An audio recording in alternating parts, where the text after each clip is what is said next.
In this latest version of Recording from the Archives, we are looking at extracts from diaries. The Norfolk Record Office holds hundreds of diaries, some handwritten, some printed, but all are the words of those with connections to our county. We will hear from a 19th century medical student, a country parson, and an Edwardian traveller, amongst others.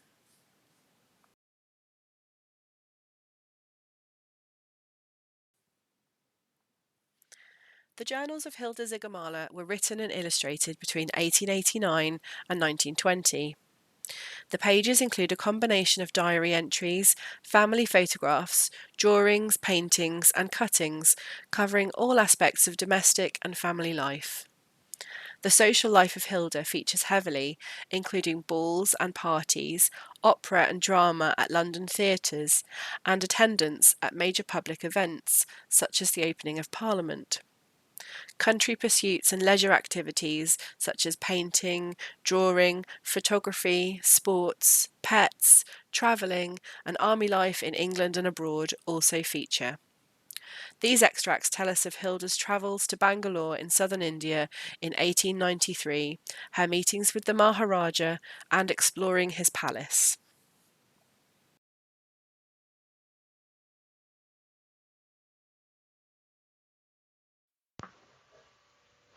Bangalore, March the 3rd, 1893. I have just come back from a most awfully jolly trip to Mysore, which was only spoiled by Jack not being able to come with me owing to his leave being refused. So Miss Fawns and I started off by ourselves from Bangalore on Sunday to stay with the Hendersons at the Upper Residency, Mysore. Our journey was a most successful one, though slow, the train taking 6 hours to go the 82 miles. Colonel and Miss Henderson and Captain Jones met us at the station, and off we drove to the Residency, a very cheery and somewhat noisy party. The first morning after arrival, we went and saw the Maharaja stables, and I was introduced to His Highness. He is a most charming man, speaks English perfectly, and is a good sportsman. In fact, I quite lost my heart to him at once. He took us for a drive in his brake. I went on the box and we drove all around the town, which is a most interesting and picturesque place and looks so happy and well-to-do. We drove to the Maharaja's sort of zoological gardens, where he keeps every variety of beast, including deer, tigers, monkeys, black panthers, ostriches, kangaroos, fowls of all sorts, bears, pigeons, etc., etc. I need not say I was delighted with all the animals and longed to have for my own. The Maharaja seemed to know and be fond of them all, but I could not stay there half long enough, as the rest of the party were clamorous for breakfast. Then in the evening we drove out to the bazaars and picked up a few curiosities in the way of brass and sandalwood things. We also watched some polo, in which the Maharaja also took part. Tuesday, we again went to the Maharaja's stables and saw all the horses. There are hundreds. Some very nice ones, and 2 sweet ponies only 38 inches high. I did a sketch of one. Also the tame bison bull, the only one known living in captivity. He is quite tame and ate bananas out of my hands. After lunch we went and saw all over the palace. It is a most wonderful place and impossible to describe. The music room is so funny. Nearly any chance you sit on it plays a tune. And the whole room is full of wonderful mechanical and musical toys of all sorts and kinds. There is also a phonograph which delighted me. We heard some lovely music through it perfectly, also 1 or 2 speeches. The Maharaja thoroughly understands the workings of all his mechanical things and sets them all in motion himself. Other rooms in the palace are full of beautiful works of art.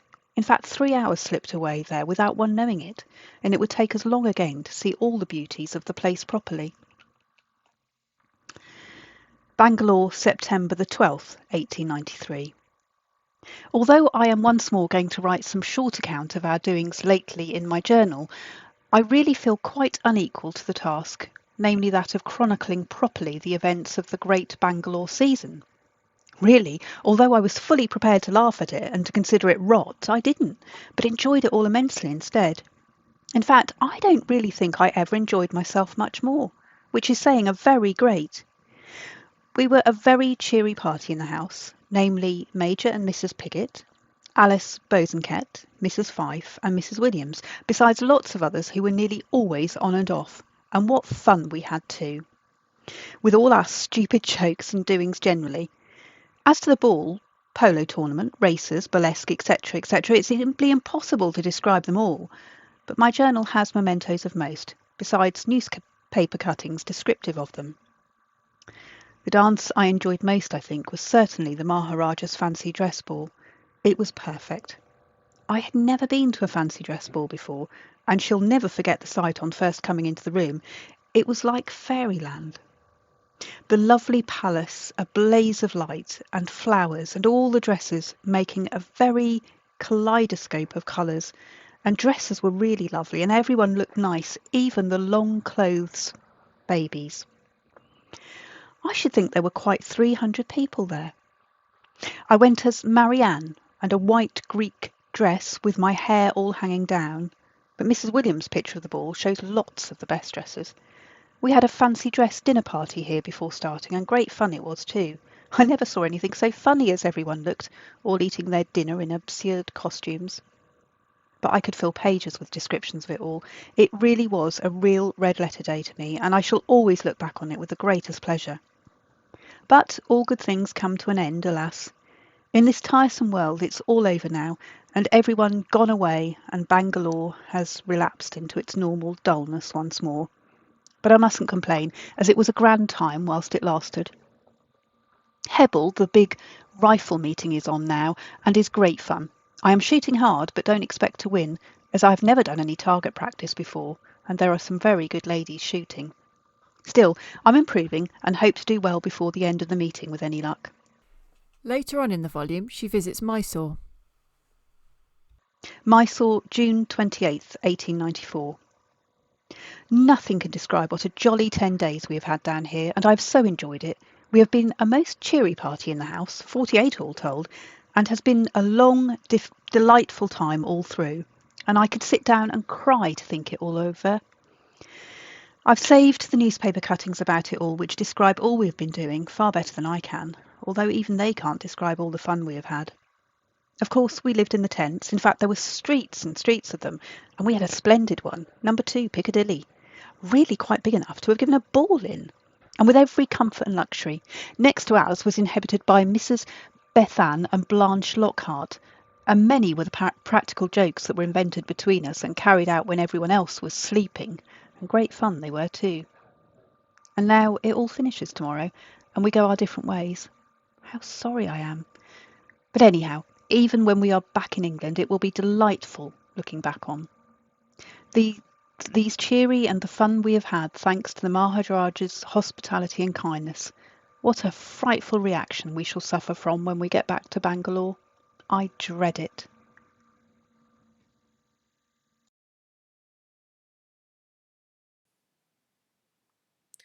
Rachel Sheringham purchased her diary on the 1st of May 1901 in Liverpool and intended it to be a short daily record of her travels. Rachel was embarking on a journey to India with her husband Arthur and their 2 small children. Arthur was a retired colonel in the British Army who'd been stationed at Pune, a few hundred miles inland from Bombay. The Sheringhams originated in Fakenham, and their return to Pune at the start of the 20th century was for pleasure and to revisit old friends rather than work. Here, Rachel talks about beginning their journey aboard the SS Asia and sprouting her sea legs.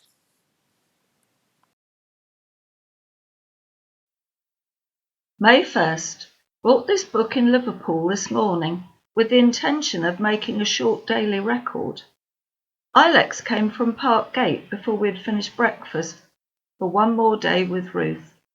Arthur and I are to dine with Mr. and Mrs. Blood this evening. May the 2nd. We had a very pleasant evening with our kind friends who have also been good enough to say Ilex is to go to them for a few days. I'm writing this at 8 p.m, having been on board the Asia since about 4 p.m. We have 3 very roomy cabins, which will make the voyage easier for us. The babies are lying happily feet together in a lower berth, and nurse will sleep opposite them on a bench. There are only 3 other passengers, a youngish lady going to port side, and a lady very much like Mrs. Sanford, only considerably bigger, with a very dark friend or relative. The crew and stewards are coloured. We had dinner at 6 p.m, a wholesome meal, but not to be compared with the menu of the White Stars or Cunadas. Arthur has had a great deal of trouble with the hounds, the railway company having delayed getting them onto the ship until past 5 o'clock, though they left Hanwell last night and arrived at Birkenhead before 7 a.m. today. They are in huge kennels with iron bars in front, some holding 5 and others 4.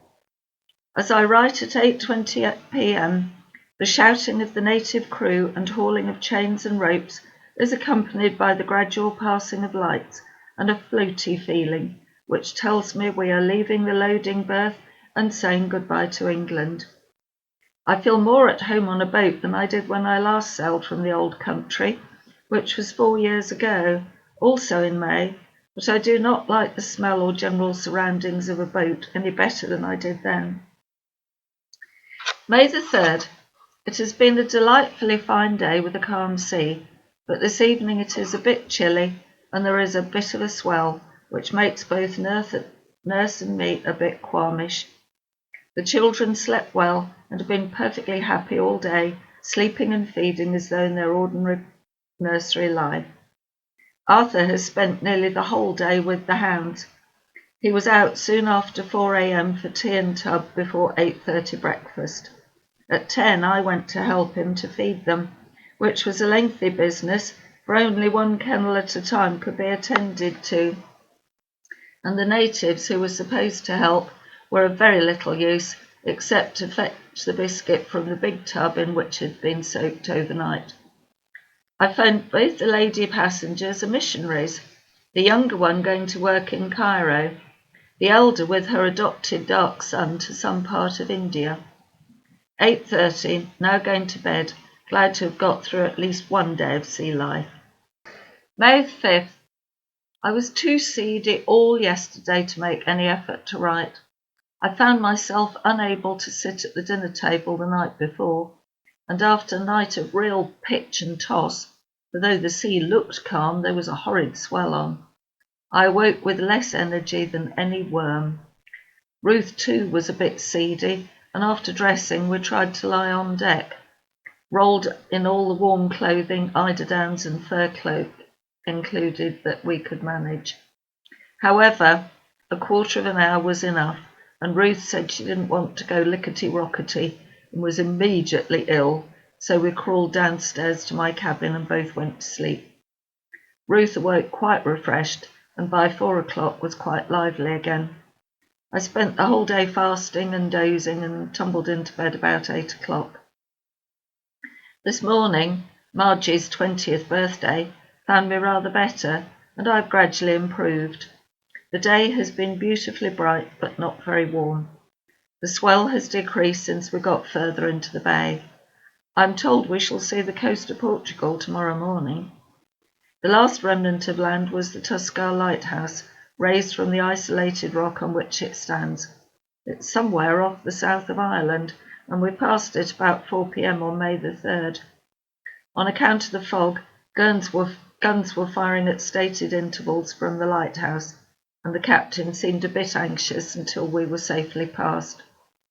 The hounds employ Arthur nearly the whole of every day. He goes to them each morning at 4 a.m, spending about 3 hours with them. Then directly after breakfast he goes to them feeding, exercising and petting them until lunch. Between lunch and tea he lets them run loose, about 7 or 8 couples at a time, and has a final inspection after dinner. May 6th. My sea legs are sprouting at last, I'm glad to say, and in spite of a very rolling night, I felt pretty well when I dressed, and I ventured into the saloon for breakfast. We are having today what the captain calls the Portuguese trade wind, and I don't like it at all, for it is very cold and the sea is decidedly rough. There is some likelihood of shipping seas on the forward deck, in which case the kennels will all have to be lashed onto the hatches again. They were put there at first, but it was so hard to get at them there, and the sea was so calm that the captain most good-naturedly had them all moved onto the deck the second day. They are comfortably lashed to the bulwarks on either side of the ship, making what the old Scotch captain calls the Curral's village. We are through the bay, and I expected to have seen the coast of Portugal this morning, but no such pleasant sight as land has met my eye. The sea is beautiful, the deepest blue with feathery white crests, but so treacherous looking I detest it.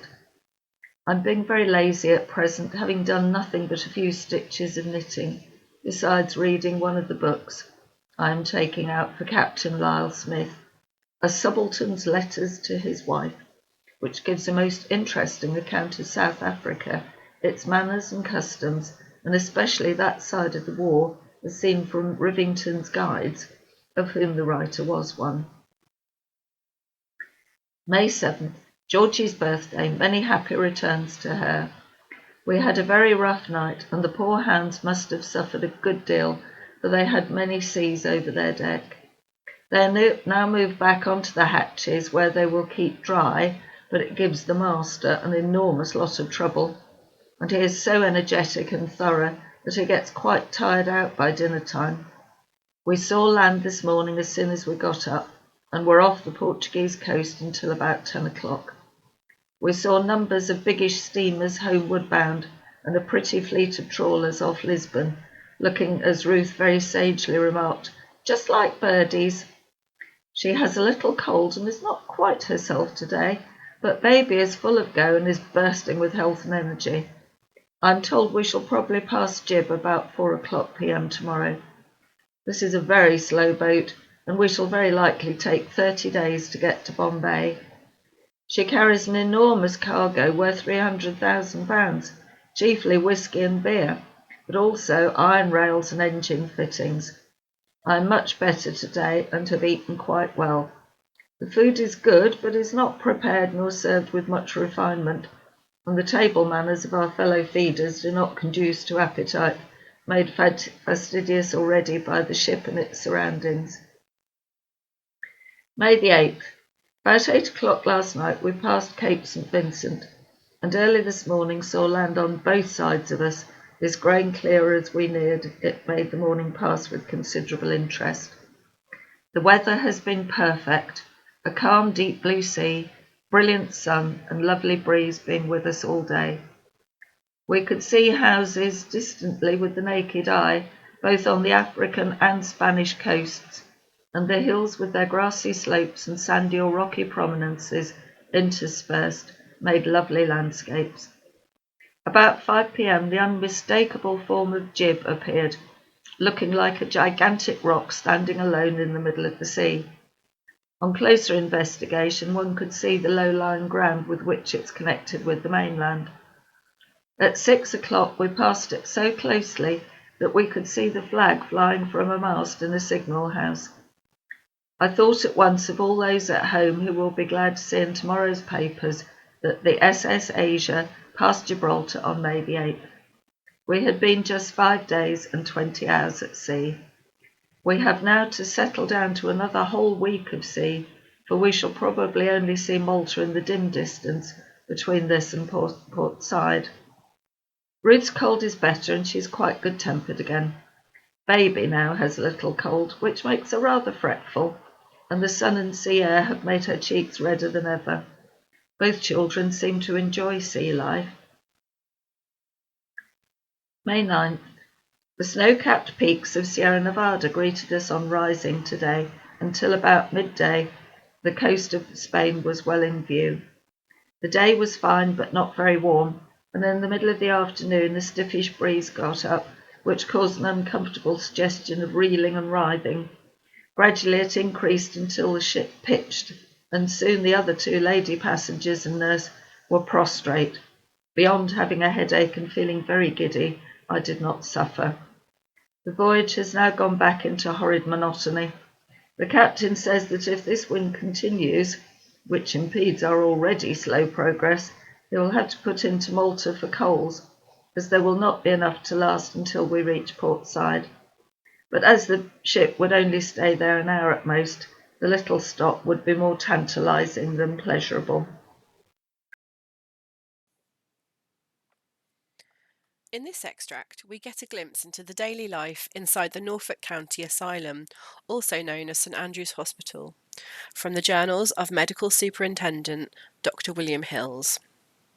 The extract covers just under 3 weeks in 1878, and we learn about a patient who was transferred to another asylum, a staff member who gained a better job at the local workhouse, and a patient who decided to go missing whilst heading for a trip to the circus. 1878, February 18th. Amy Holland was transferred this forenoon to the Suffolk County Asylum in consequence of her settlement being judged to the Wangford Union in that county. February 20th. Eliza Middleton, who has been an attendant upwards of 6 years, has been appointed to a more lucrative situation at the Norwich Workhouse. I am sorry to add our present staff of female attendants, with 3 exceptions, is comprised of comparatively speaking new hands, so that the anxieties attending the proper working of the maids are now considerably increased. I would therefore suggest that when an attendant is well trained and shows an aptitude for the management of the refractory patients, that some pecuniary advantage may be held out so as to retain her services for as long as possible. I beg to recommend that George Watley and David Francis, who are in charge of our most worst cases, should be allowed 1 shilling more per week. I beg to lay my annual report before the committee. The following patients are recommended for discharge: Elizabeth Cuthbert, living in Diss, recovered. Maria Allen, living in Upwell, on probation for 1 month. Remaining at the last meeting, 223 males, 333 females, 553 total. Admitted since, 6 males, 7 females, 13 total. Discharged, 1 male, 2 females, 3 total. Died, 1 male, 3 females, 4 total. Remaining today, 227 males, 332 females, 559 in total. February 27th. Sarah Richards died of acute peritonitis. March 4th. Miss Chardelot, the organist, is about to be married and will constantly relinquish her situation.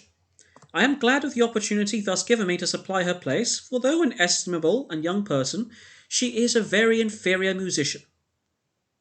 March 7th. William Reeve escaped last evening in the Prince of Wales Road whilst walking to the circus under the care of the head attendant with 6 other patients.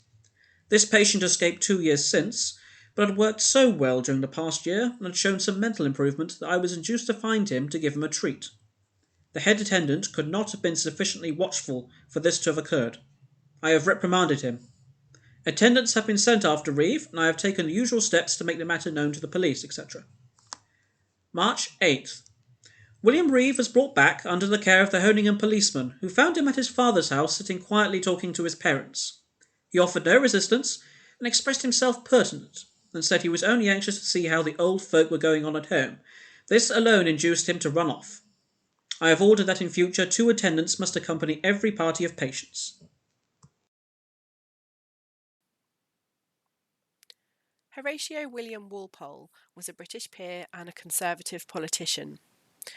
20 of his diaries were purchased at auction in 2016, covering various years from 1826 to 1884. This extract from the 2nd of May 1837 describes the execution of James Greenacre in front of Newgate Prison. Greenacre, originally of Westwinch, Norfolk, was convicted of murdering his fiancée, cutting up the body and disposing of the pieces in various places in London. The case generated a lot of public interest, with more than 20,000 people attending the execution. It appears that Walpole recites a letter written by Greenacre, which itself contains quotes from Thomas Hope's Anastasius, or Memories of a Greek, which was first published in 1819. London, May 2nd, 2 King Street. I have just returned from the execution of Greenacre, Claude Hamilton, Benny Esterhazy, Charles Fox, and myself met here at 6 this morning. met the sheriff's carriage near Newgate and were admitted into the prison. I stood on the platform close to the criminal. We afterwards saw him cut down and laid out. The neck was not broken, nor was the face distorted. He seemed paralysed with terror. I ran a letter written 2 hours before his execution. But I alone, remained oppressed by a weight of woe unutterable, partly by chance, partly from my own fault. Every relation, every friend, every common acquaintance with which I had commenced life, estranged by degrees through my own wayward conduct, had left me a being wholly insulated. Precisely at that age when, weaned from a deceitful world, man begins to want comfort at home. Frightened at my increasing loneliness, I had in my turn looked out for a something on which to vest on those affections doomed to run to waste. Just as they began to rise, long I sought, often fancied I held, and often again either cast away or lost the prize. Anastasius. And now, with all that I looked forward to, of joy, of pride, and of stay, laid prostrate forever, I had nothing left me but to sink irretrievably under one of those sorrows, the more corroding because they are unshared, unnoticed, unimagined by the surrounding throng, and to waste away my small remnant of life in tears resembling the raindrops that fall into the sea, untold, unheeded, and without having a trace. Anastasius.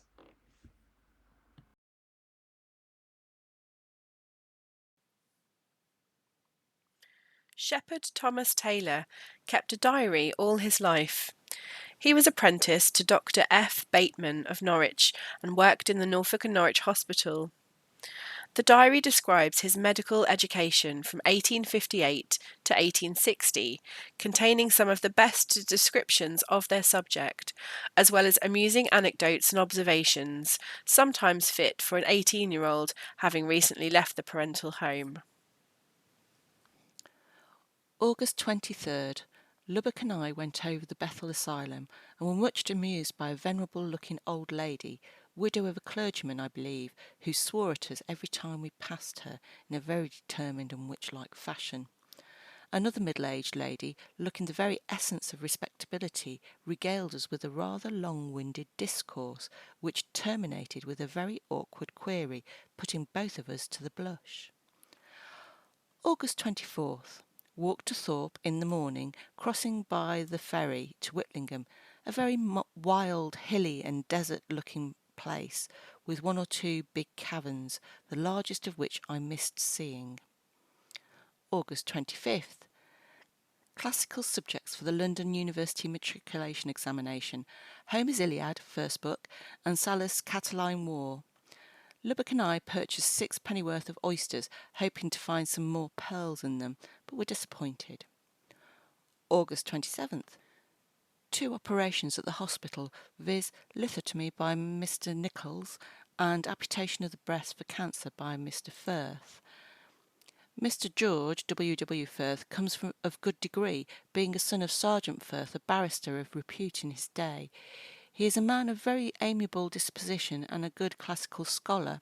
It is said that he and his wife occasionally read the Odes of Horace together when they are in bed, instead of courting in the arms of Morpheus. He is an able, though not perhaps a showy surgeon, due probably to the fact that he has devoted a good deal of attention to ophthalmic surgery, where extreme care and caution are requisite. He is also the senior surgeon to the eye infirmary. August 31st. Went for a sail on the Thorpe River with George Buck, Dr. Buck, the organist's sons, and Mr. Pope, mathematical master at the grammar school, getting drenched with rain on our return, besides having to row most of the way on account of the wind being against us. No more sailing excursions for me if I can help it. September the 1st. Studying the anatomy of the heart to enable me to more fully comprehend Dr. Copeman's lecture on this organ. September the 2nd. Dr. Bateman's diphtheria case, Miss Butcher, a trifle better, having taken some quantity of wine. September 3rd. Lubbock and I walked to Kirby to sponge out Miss Butcher's throat, but found her in articulo mortis, as I had predicted. September the 4th. Dr. Copeman gave us a lecture on the heart at the hospital in the evening. September the 5th. Went to the Roman Catholic chapel in the morning and was rather disgusted with the priest's discourse on matrimony. I cannot understand why clergymen, and more especially bachelor clergymen, are so prone to touch on rather delicate subjects, of which too they know nothing. September the 6th. Reverend Mr. Cavell married to a widow with 5 children. He was formerly engaged to Miss Ellen Dewing, a connection of mine, but she, being of a coquettish disposition, chucked him up for a more lively swain. Dr. Bateman gave us a lecture in the evening on the os innominatum bone, a somewhat difficult bone to describe. September the 7th. Mr. C. E. Muriel married to Miss Jeffreys. Mr. Gibson presented me with a specimen of the Babascum nigrum, or black mullein, which he had found during one of his drives, called black mullein on account of its black roots, its flowers being yellow with purple stamens. The mulleins are among the most beautiful of our wild flowers and almost peculiar to Norfolk. September the 8th. Purchased a blowpipe with which Lubbock and I carried out a few scientific experiments during the evening. September the 9th. Amputation of 2 fingers and a post-mortem examination of a case of phthisis at the hospital. Miss Chamberlain, a patient of the firm, dangerously ill with diphtheria. September the 10th. Mr. Cage amputated a foot for scrofula and excised an abdominal tumour for the 3rd time. September the 11th. Post-mortem examination of Miss Chamberlain, who died last night, the disease having reached the lungs. The sewing up of the body after the post-mortem examination fell to my lot. September the 17th. Purchased a retort having broken Lubbock's in my first experiment, viz. The preparation of oxygen. September 18th. Rather unlucky in my chemical experiments, breaking 2 Florence flasks. September 20th. Dissected a deceased linnet of Lubbock's, recognising several organs from the description I had read of them. September 21st. Succeeded in obtaining 2 bottles of hydrogen without fracture. Interesting lecture by Dr. Reed at the hospital on vomiting, its cause, nature and remedies. September 22nd. 2 of Mr. Keith's children ill with diphtheria, as well as Miss Boileau, a daughter of John Boileau. Saw venesection performed by Mr. H. S. Robinson, a fellow student. September 23rd. Nearly suffocated myself and the surgery boy, endeavouring to make some chlorine gas in the morning. September 24th. 2 lithotomy cases at the hospital, also excision of tumour on cheek and amputation of leg for necrosis of knee joint. Mr. Williams, the house surgeon, gave us a lecture on the muscles of the amputated leg.